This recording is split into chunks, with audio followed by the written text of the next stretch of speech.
You're listening to RevOps Champions, a podcast created for B2B leaders to help you align your people, streamline your processes, trust your data, and leverage technology in order to grow your business.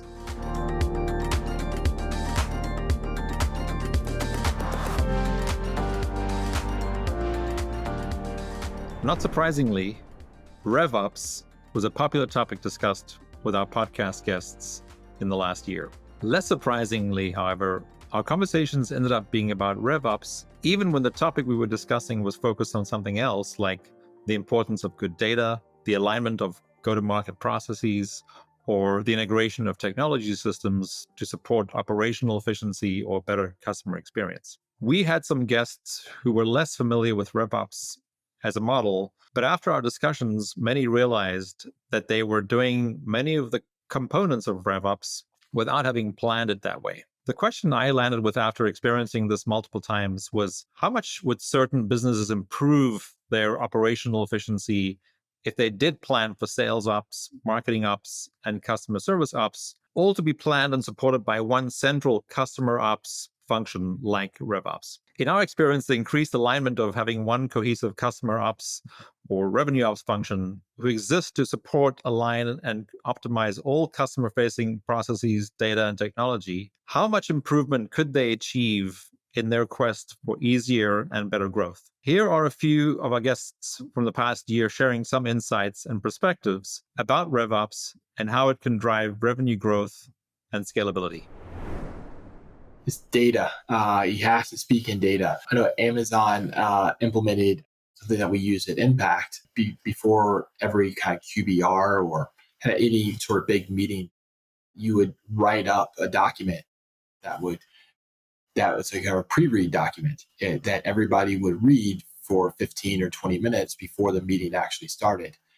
And the purpose behind this was to kind of cut through the selling that some people are actually really good at presenting their ideas. They're very persuasive in their delivery, and to cut through that and really just present their story with data. And yeah, I think there's something to that of when you can really find your problem with, especially a revenue related problem. You can point to the data to say, here's the revenue that's being leaked, and here's why I think it's leaking, and here are some solutions to address that leak.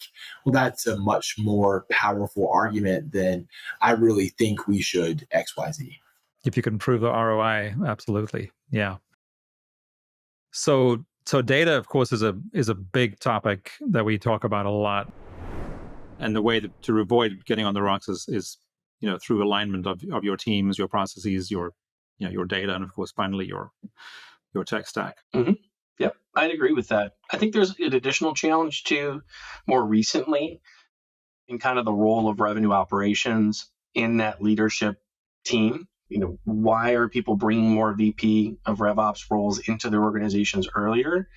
It's a big piece of that. It's having somebody who understands sales and marketing and CS, who's taken a tour of duty through those various roles and is able to act as that grand vizier, as that kind of relatively unbiased individual on that leadership team to say, hey, folks, we're kind of missing an iceberg right in front of us, right? We're all very focused on the tactical. We all know the things that we want to do, but we're missing where we're going. Like, we haven't chose a compass direction. Let's pick that first, and then we can break it down further. And I'll help you, and I'll give you the technology, and I'll enable your teams, and I'll run the deal desk for you so that you can go and execute on the things that you're supposed to do. I'll take all of the minutia and errata away, but first we have to decide where we're going. Yeah, I really like the way you position that, and because again, it's one of our recent guests was saying how RevOps is essentially the superheroes sort of behind the scenes that because they're enabling their marketing and sales and CS leaders, that the value that they see and find sort of operating below the waterline, as it were, is so invaluable but often overlooked. So whereas RevOps is something that I typically think of as like an operator thing, right? A function where you need people who understand how to run a business. live. Like lots of generalists, a handful of specialists, but it's really understanding the underlying metrics of how a company runs and helping those things continue to move, right? RevOps is the mechanics. If RevOps is the mechanics, Pavilion provides education for the people who are supposed to be the architects, right? The C-suite folks who are meant to actually bring those things into fruition and to oversee that. So the ability to have a network of peers who you can workshop with, spitball with, figure those things out, because if I'm trying to build that Aston Martin, right, I want to talk to somebody who understands wind deflection and how suspension controls work and all the things that I might not know about, right? Because I'm an engine guy. And that's, I think, the power of Pavilion, the ability to get access to a marketplace of ideas globally, folks who've been there, done that, got the t-shirt, and then the level of education that they bring to through like revenue growth architecture, CRO school, enterprise CRO school, CMO school. Shoot, I went to probably the best in-person event I've been to. When we talked last Thursday, I went to an Insight Partners event that Pavilion hosted Thursday night. It was 20 CROs in a room with Pablo from Insight, Kevin from Clearhaven, and Zeke from Radiant Capital. And one of the best events I've been to. Just the amount of knowledge they shared about how you as a C-suite individual should be interacting with both the board and the operating team at the investing company is like, wow. I think RevOps has become a buzzword, and a lot of times people don't understand it or they use it incorrectly. To me, like the simplest way that I describe it or define it, it's like getting insights into the hands of frontline people so they can make decisions to drive revenue. That's what RevOps is all about. And there's lots of ways you can do it. There's obviously lots of different types of data. And the art is getting the right data to the right rep at the right time so they can make a decision that's going to help them close a deal or make an email campaign that has a higher open rate or whatever the metric is. Now, going back to like professional services firms, so in my experience, like everyone's trying to do that, right? Everyone's trying to put data in the hands of their reps. But I actually find that a lot of professional services firms are sitting on like gold mines of data that they don't even know that they have, or they don't know how useful it is going to be to their reps.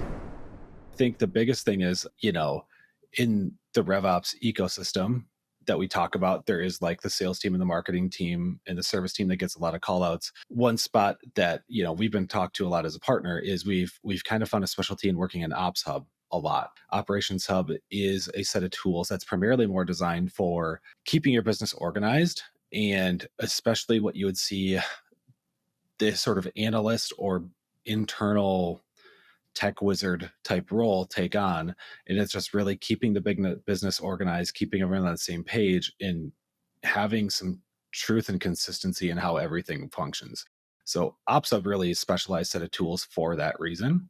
And so I think we could talk a lot about that today and kind of what that user can do in HubSpot, why it benefits them, what we're seeing people in the market do. So it's interesting because it is HubSpot as a tool, you try to make it less IT dependent. So IT sort of sets it up, you get your connection set up, security settings and so forth across company permissions. However, there's sort of like it needs to be admined by private marketing or sales. However, there is sort of like this middle layer of you might have security and account ownership by IT, you might have marketing and sales running their departments, but then you sort of have this middle admin level who's in charge of reporting and integrations and data consistency, operations, data hygiene, reports look right.